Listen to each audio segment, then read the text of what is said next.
Hey, Julian Pensavalli. Hello, Patrick Hines. Fam, we're here with a really exciting thing. I'm really, really excited to share this with you. So our friend, Julie Murray, dropped the first episode of her new podcast, Media Pressure, yesterday. Mm-hmm. And Julian and I were given an advanced copy of the first episode in preparation for doing this interview. And I don't even know what to say. And I said this to Sarah Turney because it's on Sarah Turney's network, Voices for Justice Media. Yes. It's a game changer. Right. Like, the way it's done, and for Julie to be telling the story, like for victims' families to be at the forefront of the storytelling, it's excellent. In case you don't know who Julie Murray is, she is the older sister of Maura Murray, who is one of the most well-known missing persons cases of our time. Mm-hmm. Maura vanished in 2004 in New Hampshire. She was driving north. We don't know why. She left her dorm in UMass Amherst earlier in the day. And we don't know why she was where she was when she vanished, but she vanished truly without a trace. Mm-hmm. We've covered it. There was the Oxygen documentary that we covered. Yep. There's countless podcasts, like specifically about the case, but also like hundreds of other podcasts that have covered it as a one-off. And Julie, at Sarah's urging, decided to take the narrative back, to tell the story the way she thinks it should be told. This episode is full of bombshells. If you know the case, you are going to hear things you've never heard before, things that are true revelations in the case. I was listening to it at the office, and Steve at one point was like, saw my jaw on the ground. He was like, what are you listening to? I was like, it's Julie's podcast. Yeah, it's excellent. I cannot recommend it enough. This interview is really fabulous, and Julie is just such a great person. So listen to this episode. Go subscribe to Media Pressure right now, wherever you get your podcasts. Amazing job, Julie. Amazing job, Sarah. Just like 1,000,000,000% across the board. It's so good. Yep. Thank you. And also thank you for making this. Yes. Hi, Julie Murray. Hi, guys. Hey. So here we are. I'm excited. Julie, thank you so much. I think what you're doing is incredible. We'll get into it, but this is like an honor for both of us. Well, thank you. And thank you for giving me this opportunity. It's amazing that people have just heard the trailer and they think that it's great. And so that, makes me so happy. Yeah. I was DMing with you a little bit yesterday because you gave us the first episode of the podcast to listen to. And, I was saying to you that I listen to everything. I'm one of those people who is just obsessed with podcasts in general. So I listen to every podcast that comes out. And I've launched a bunch of podcasts. I make a bunch of podcasts. And I am truly, truly blown away by Media Pressure, your podcast, both just in what you're taking on and from the little bit I know about you personally, what a big deal it is for you to be doing this.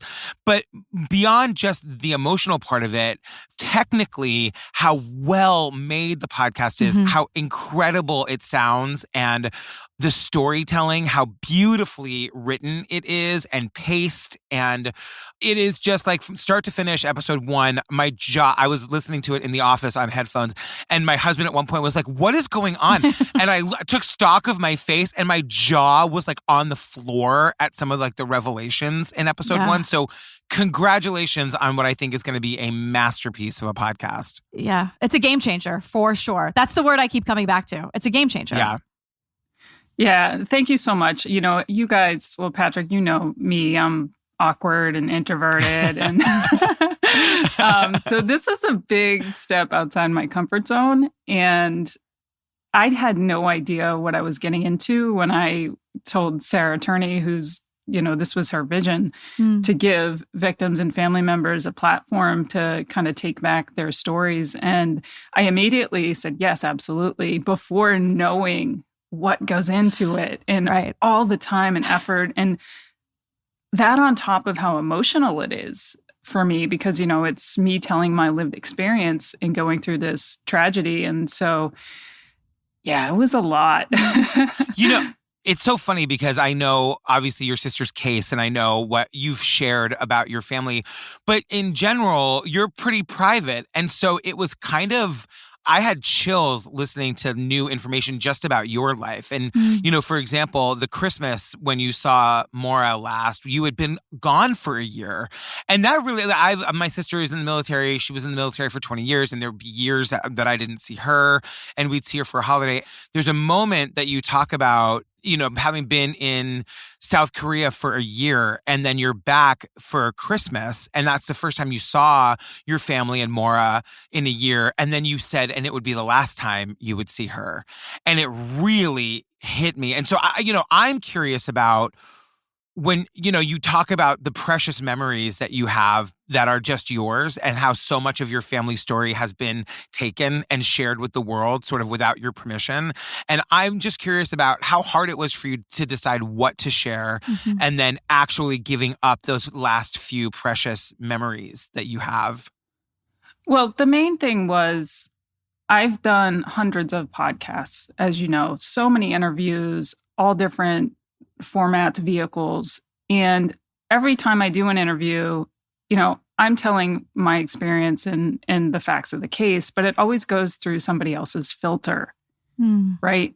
And so this was an opportunity for me to put it through my own filter. And so I felt comfortable sharing some of those really vulnerable personal memories because it gives a better look into both my sister Maura, whose humanity has been stripped away in all of this coverage, and also a glimpse into what it's like to be me. And so in order to really tell that story, I had to open up a little bit, and I had to get a little personal and a little vulnerable, because the point is to shed some light on who we are as humans. And you can't do that if you're not willing to be vulnerable. So that wasn't easy, but I'm glad that I did that. And I'm glad it had the effect that I was going for in you saying that. So I appreciate it.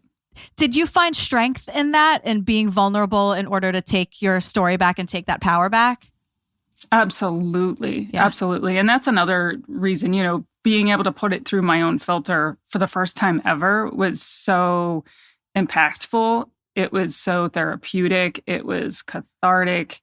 And, the analogy that I like to use is it was like resetting a bone fracture in that it hurt in the process, but it was necessary for proper healing.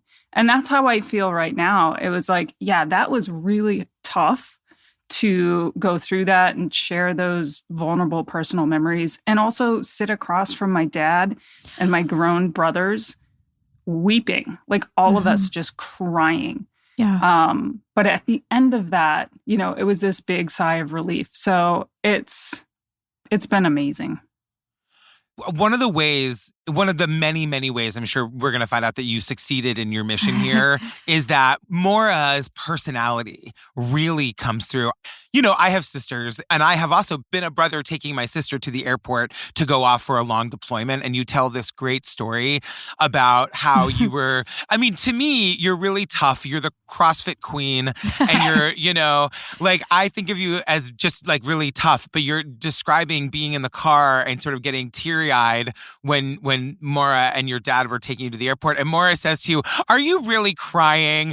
And I felt like I could really hear her voice, and like with that top knot, and like I could like really get her personality. And in all the podcasts I've listened to about her, and all the, the own coverage that we've done on the case, it was the first time ever I felt like I could hear her voice, Yeah. And that's what I tried to sprinkle in some of the language that she would use. So, I have hundreds of letters that Maura wrote me, and I reviewed some of those, and I tried to use some of the language that she actually used, and, calling me bitch cakes and, just like sisterly smack talk. That's really who Maura was. And that is definitely something that I miss the most. Yeah. What was the conversation like with your dad and your brothers to get them involved in this? Were they apprehensive? Well, my older brother, Freddie Jr., he's never done any type of interview, maybe like a few local news interviews early on, but he's not been in the spotlight. And again, we're all introverts, so he doesn't want anything to do with that. Not to say that he's not very active in everything that goes on. We talk about what leads we're pursuing and approaches that we're going to take. But for him to agree to sit down and say, you know what, I'm part of this story. I feel comfortable enough with Julie. I trust her. That was huge. And then my little brother, Curtis, he's just a sweet angel. And, every time I listen back to some of the episodes, and I've listened to them hundreds of times, to edit and, nitpick myself to death, which is not healthy, as you guys know. Yeah. But I cry. We all do it, Julie. Welcome. We all do exactly. it. Yeah. I'm like, I could have done that better. Why did I say it like that? Oh, my God. But every time I listen to my brother Curtis, he's just so authentic and so raw. It just makes me cry. And of course, my dad, you guys know my dad. It was hard to put guardrails on him because he has so much energy and so much he wants to say. So in his interview, I would have to hit pause like every minute, like, Dad, stay on track. I can't put that in the podcast. And he's like, I just want to get it off my chest. And so, towards the end, I was just not hitting pause. And I'm just like, let him go. None of this is going to make it. But he also hasn't had an opportunity to, tell his full story and experience. And it was great. I sat with my dad for 8 hours. Wow. It must be so therapeutic for all of you. It really was, yeah. And we go through the whole roller coaster of emotions. We're laughing, we're crying, we're serious, we're talking smack, and everything in between. So it was just good to bring us together and have this common goal and project that we all contributed to. And so for that, I'm super proud.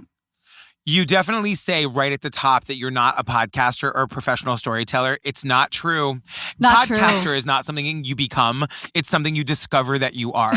And you are. Podcasting, I think, is the most glorious art form. And Julie, you have a real gift for it. And one of the things I was going to say about it is the storytelling. There's so much to Maura's story and your family's story, and more than I can even imagine that you all know just amongst yourselves. Yet your script, at least for episode 1, is so clear. It's so concise but personal. And I'm just sort of wondering how you were able to take it and cut through the noise and decide what was really important to focus on and in what order.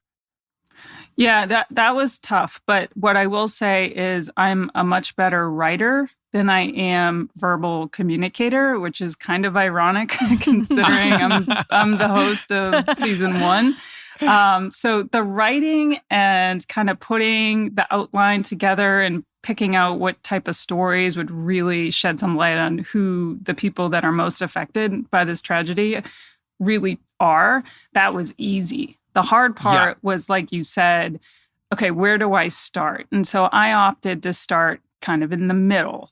So I start on February 9th, 10th.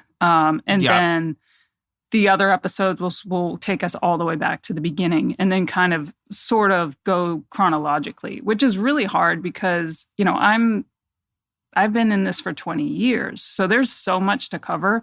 I could easily have filled up 50 episodes. Yeah. But I had to pick out what was most important and pick out some of the things that had just been shrouded in misinformation and wild speculation and kind of drilled down on those, as well as trying to make it an engaging story. So, yeah, the writing part, that was a piece of cake, but it was kind of whittling it down to, okay, how do I keep this flowing? And so that was hard, but I enjoyed that part. The part that I did not enjoy was recording in the closet by myself, because I just recorded in my closet by myself. And, there's so many mess ups that I did. And I honestly never want to go back in that closet again. It's almost like talking to a new parent, because I'm having a kid. I'm like, oh, right. These are the growing pains of these are the things you like about parenting. Yeah, it's a little the closet era, era, of course. But Julie, it's so easy to follow. It is so accessible. all of your intentions come through, but also like little things like my nerd heart, like going into the phone filter while you're talking about something. There are little moments like that that just make me go like, yes, like this. It adds to the storytelling without taking away from your writing and you putting you can hear your heart and soul in it. But little things like that really does so much to the listener. And especially just for me, who has I have a lot of trouble keeping focus on things that aren't visual because of my ADHD. And it's little things like that keep me totally locked in. So you're doing it all right. Like you're ticking every box. Oh, thank you so much. Yeah. The other thing about the podcast is that it is full of bombshells. Like, I hope this question comes out the way I mean it. Like, are you so in the case that maybe you're not aware of like what we would perceive as a total bombshell? Yeah. I mean, I live it every day. I mean, I have so much in my notebooks in my head that I just assume everybody knows. And there are some things that I do drop in the podcast that I know that no one's ever heard. And there's still so much that I'm not able to share just because, of course I would never want to jeopardize my sister's investigation. And that's not something that is going to be worth, getting a few extra clicks over because my intentions are to find my sister. And so was, the goal with this. And so I didn't want to cross that line, but I was happy to share some things that I haven't shared before. And also some people that have never spoken before. I was just going to say 2 words, Kate Markopoulos. Yep. And so people have kind of run her across the coals online because they said she hasn't come out and said anything. Well, that's not true because every time that I talk to Kate, and I've been in contact with Kate for 20 years, and she answers every question that I have ever had. She may not remember everything, but she's very forthcoming. And when I approached her about the project, she was like, absolutely. And then she put a caveat. She said, you're the only person that I would do this for. Right. Yep. And so having that access to these people that are so critical in the story, not only helps tell the full story, but it also helps kind of eliminate all of that speculation about Kate. Like she's not this person that's unwilling to help my family. She's very willing and always has been. I just didn't feel comfortable like making a tweet about, hey, just got an email from Kate, Of course. I'm not the person that'll do that. But when she agrees to sit with me, knowing that this is going to go public, I mean, I was just so thrilled about that. I think that is so important because it speaks to this sort of level of entitlement that people who are consuming this content have. Like, it's really none of their business, the conversations that you're having with people. And if they want to speculate who and how and why and what, it doesn't matter. And it's really not fair to the people who are involved. So I think it's really amazing how you've handled it. And I think it's very telling that she is speaking and she's speaking to you. Yeah. Yeah. And there are other people that I reached out to who just totally ghosted me and no response, no respectfully decline, no acknowledgement of my request. They just totally ghosted me, which is odd. And I talk about that in the podcast a little bit. But to have Kate's trust in this was huge. Yeah. So one of the things I thought was so interesting was you said that, and I didn't know this, that Cecil Smith he was the first officer on the scene and he had taken pictures. And you say in the podcast that the pictures had never been released, but you've seen them. So I'm wondering if you could talk about A, how you got access to them, and B, if there's anything that stood out to you in the pictures. Yeah, it's a great question. I knew that there was pictures taken the night on February 9th. And I had asked law enforcement multiple times, hey, can I see these pictures? And it was always like, maybe later, now's not the time, blah, blah, blah. And if you follow the case, you know that my family's relationship with law enforcement was a little rocky there at the beginning. And my dad sued the state of New Hampshire to get the case files released. And, nothing was released. under FOIA. But I was able to build some rapport with law enforcement and kind of gain their trust. And there was one meeting where, I asked them to see the photos, and they agreed. And so Wow. I saw those photos. I saw 7 photos. They weren't the actual photo. Well, they were printed out photos on paper. So it was, Yep. Oh, wow. it wasn't the best quality, but I was able to see the content of what was in them. And to be honest with you, my question back to law enforcement was, why haven't these been released? Because what I saw in the photos wasn't anything that I believe would jeopardize the case. And it was kind of more of the same, people online and the trolls and the whole spiel that they give. So no one else has ever seen those photos, not even anybody else in my family. Wow. So, Whoa. Yeah. And there was nothing in them that stood out to you as like important. Well, there was a couple things that stood out. One was the way that the tire tracks went into this sort of ravine. I call it a ditch. And then kind of backed out at an angle. So it looked like the car went into the ditch and then it backed out. But in the photo, there's a clear piece of it where it shows road debris. Uh-huh. And so that makes it, to me, I believe that it was from the tires kind of rotating, spinning up the sand and the salt on the road. So it's evident from the photo that the car was able to be extracted from that ditch, which leads to the question of, well, why didn't she just drive away? Because obviously the car was drivable, and we found out on Friday after the disappearance that my dad started the car right up and he could move it a little bit forward and backwards. So that leads down a whole nother rabbit hole, but that was interesting. The other thing that was interesting was some of the photos looked like they were taken from within the car. Yep. But the responding officer said he never gained access to the car that night. And so I asked law enforcement, I'm like, these pictures look like they're in the car. Like, no big deal that my sister's missing. It doesn't matter whether you access the car or not. But the story that they told was they did not access the car until the next day. So I'm like, well, who cares? Right. So I don't get that. I just wanted to ask, I don't know if this is even the right time, but what do you think could have helped like early on in the investigation if it was done differently? Yeah, a lot of things. I think the relationship with law enforcement should have been more cooperative at the beginning, because my family had a lot to share, and law enforcement didn't even interview me at all. No, zero interview. And so I'm like, I'm her sister. I just talked to her on Saturday. Why wouldn't you interview me? I could have told you that she never wore the gloves that you're using for this situation, Exactly.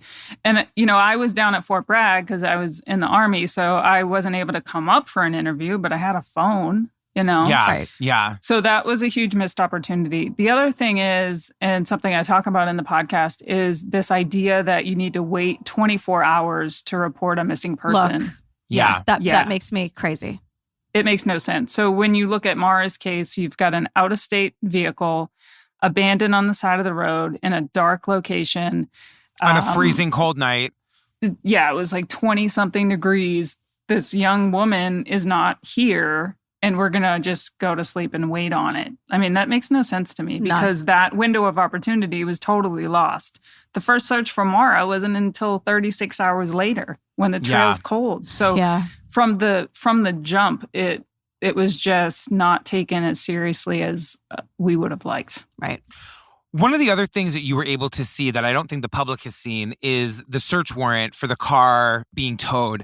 I mean, this was the moment where my husband looked at me and was like, what are you listening to? Because what you learned from that search warrant was that there were several items in the car, 7, I think you said, that had Maura's name on it. So they knew early on who the likely driver was.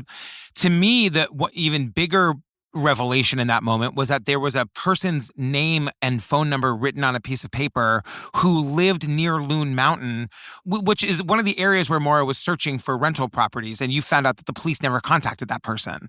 So how did you get to see that search warrant? And I believe that you said that you did make contact with that person. Can you just sort of talk about that? Yeah, well, in researching and fact-checking myself for the podcast, because, even though I've been in it and I can rattle off timelines and numbers and facts, sometimes I forget some stuff. So I interviewed an attorney that helped my family early on, and his name is Terry O'Connell, and he gave me his whole box of files. And so I'm just looking through the files and I come across this warrant that I have never seen before. Oh, wow. And it just blew me away. And so I'm going through the warrant, and this warrant was executed on Tuesday, and when they were trying to identify the driver. And so there's a ton of stuff listed, and some of the items I don't talk about in the podcast just because it's not appropriate. Yeah. But one of the things was a handwritten name and number. And I'm like, well, of course they called this name and number. Of course. Right. Of course. Right. Of course. And so I dialed the number. I'm just like, well, I'm just going to dial this number. So I dialed the number. It was a landline. It was disconnected. So then I got some friends involved. They did some background reports. And so I was able to contact the owner of the number on their new number, if that makes sense. Yeah. And I'm just like, hey, I'm Julie Murray. This number associated with your family was found in my sister Maura's car. Do you know why? And they were just so confused. And they told Did they know the case? They knew the case, but not at first when I said I was Julie Murray.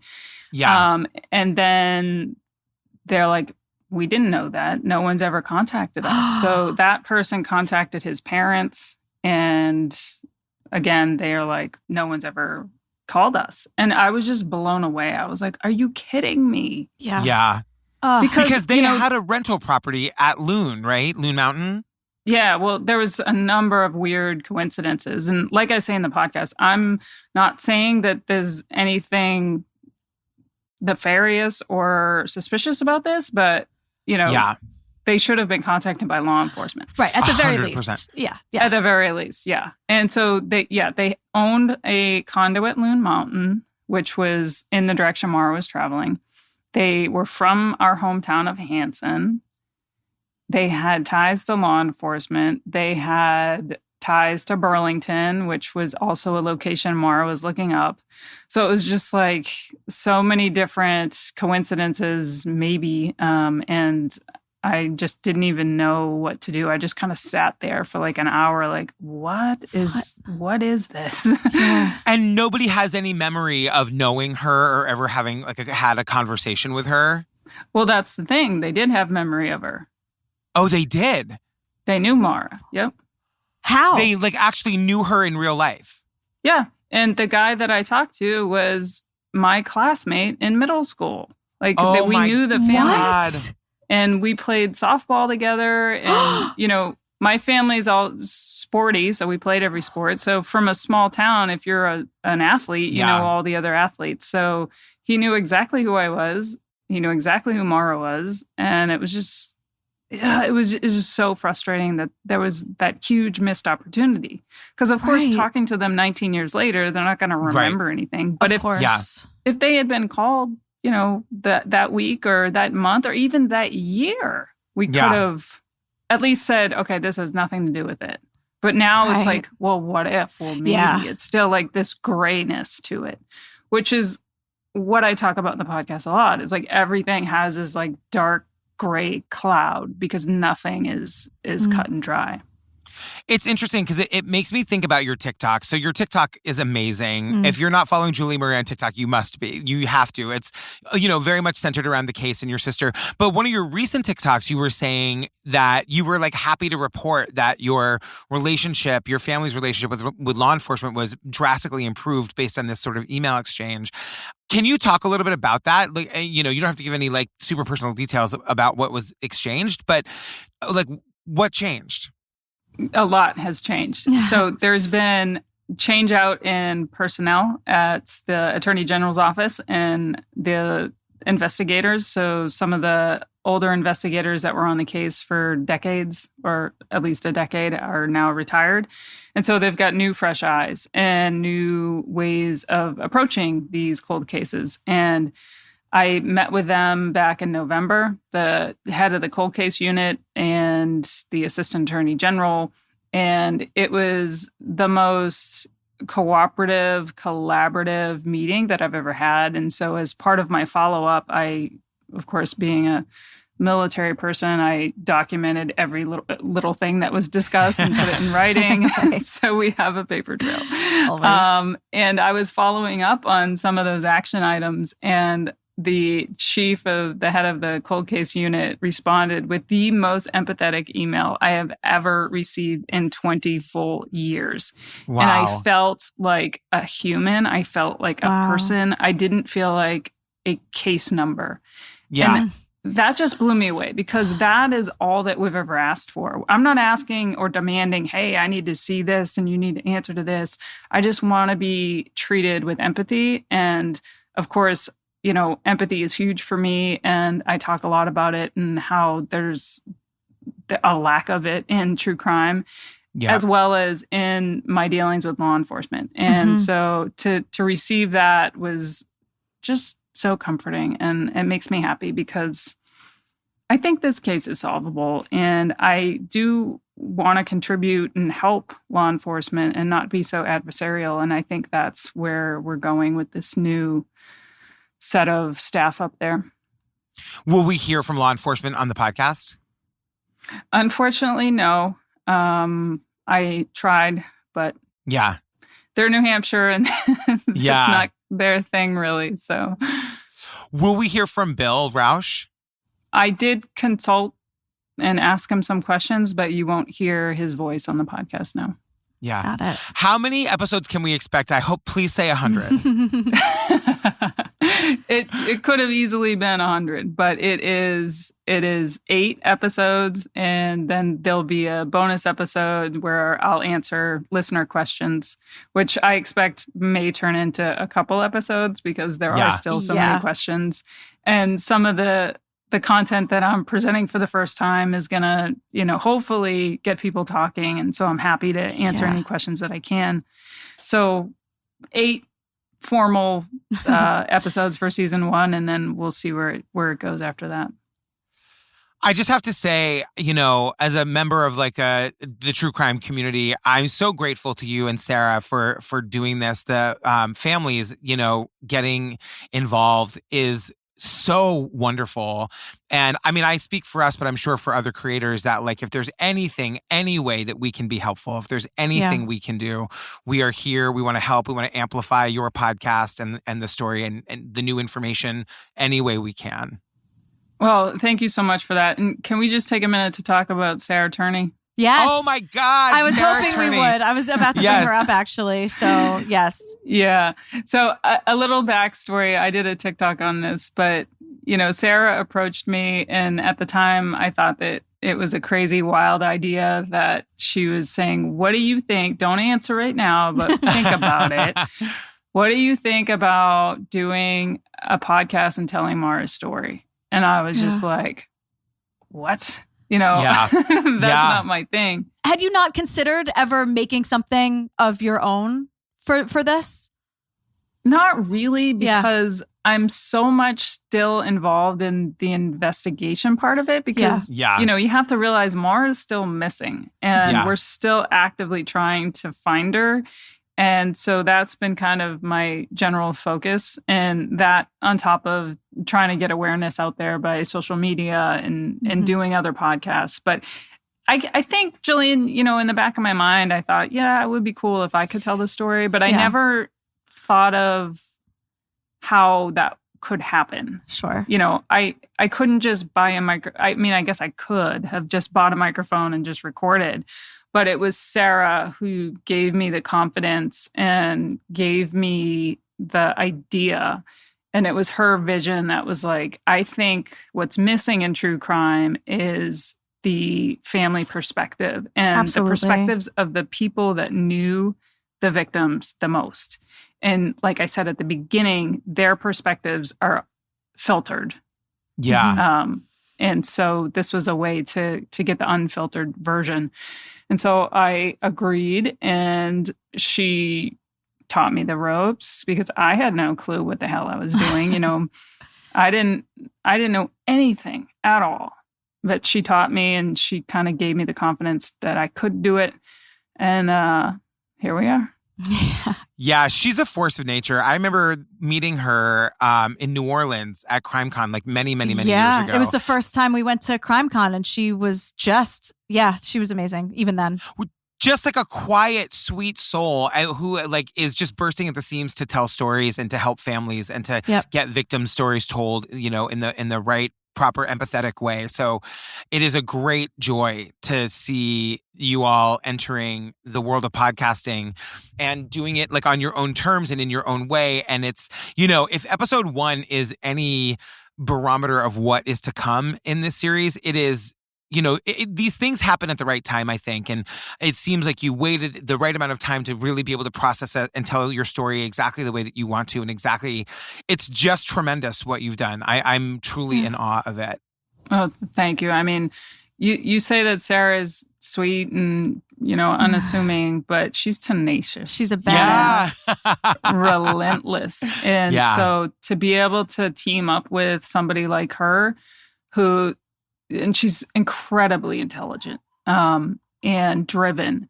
And so I'm just so happy that I've been able to make those connections with other family members who are trying to do the same thing that I'm doing, because it makes you feel like you're not alone. Because a lot of the times I'm by myself going through police logs and whatever, and just feeling sorry for myself. And then you've got someone like Sarah Turney come on and like, we can do this. We can use this opportunity. We can, leverage social media. And now we can make a whole network dedicated to giving families agency back to their stories. Yes. Yeah. I was just thinking that I'm hoping that this will inspire more families to tell their stories in this way, because podcasting is such a powerful medium, Yeah. And, this Mars is season 1. So media pressure has a lot more in store. I heard that when you said this will be season 1, I was like, oh, I know what that means. I know that. Julie, I wanted to ask you, do you have just thoughts about how, whether you're a creator or a consumer of this genre, for lack of a better term, like how to keep true crime ethical moving forward? Yes, I do. I thought you might. Yes, I do. So when I was looking at this and feeling the effects of the misinformation and the re-traumatization and, all that goes into other people taking somebody's story, somebody they've never met, and telling it, the main thing that I saw was there's a lack of empathy. So that's what was the catalyst for me to start the Engage with Empathy campaign. And I made this quick little acronym called CARE that for me, it was what's missing in true crime. And so centering the victim, avoiding harmful speculation, researching responsibly, and engaging with empathy. I think if we use that as a guide as both creators and consumers, we're going to make this space a little bit better for those suffering. Yeah. Yeah. That is like so well put and so easy to remember. You know what I mean? Not necessarily like easy to immediately put into practice, but it's like, it's a practice we can practice every day and get better at. Yeah, in all aspects. Yeah, and even if you don't know what the CARE is, it's still care. Just care. Yeah. Just be caring. Yeah, just care. Just be a decent human is really all we're asking. Just be decent. And, I have not heard a single argument against why we shouldn't be empathetic.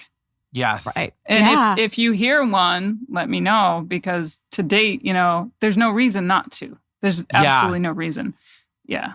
I wanted to ask you a little bit, like, to explain that. Maybe it feels like it doesn't need explanation, but when you say be empathetic, do you mean be empathetic in the storytelling, or be empathetic in deciding whether or not to reach out to a family, or sort of like, can you explain it, like give us a little bit more bullet points on exactly how to be more empathetic? Yeah, I mean, it's just the simple answer is put yourself in somebody else's shoes. So put yourself in my shoes and how I feel when you decide to post some content that is not victim-centered, or that is a half-truth, or that doesn't do anything to further the case. So I'm very big on, if this information, as unflattering or, bad it may sound, if it furthers the case, I'm all for it. Because guess what? Maura's still missing. So who am I to say we shouldn't talk about XYZ?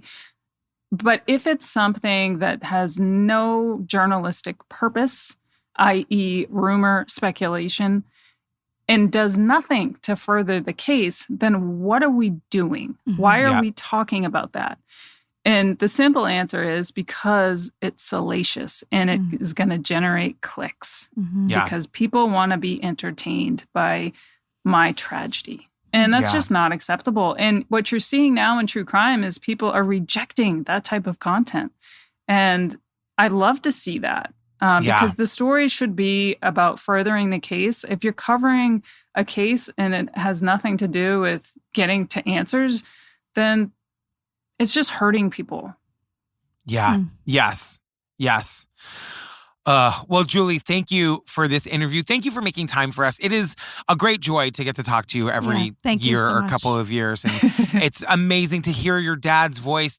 Just hearing his voice in the podcast, because it comes with no introduction. It is just so like, that man is a force of nature. You say he's like so energetic, and I get energy just by hearing him speak. Yeah. So it's, really amazing. And thank you for sharing your story. Yeah. Thank you so much for giving me this opportunity to talk about it. And I'm just hoping that other people enjoy it as much as you do. And, like I said, it's not perfect, but it's true. It's the truth. Yeah. It's a game changer. This is a turning point. I'm saying it. I firmly believe it. So thank you so much. I know whether it's sitting in the closet or digging up things that were hard to talk about, it was a lot for you to put out there. So thank you for sharing that, because I really think it's going to be a major, much needed shift. So thank you for doing that. Yeah, of course. I think so too. Yeah. Thanks, Julie. Thank you. Thank you. All right, bye.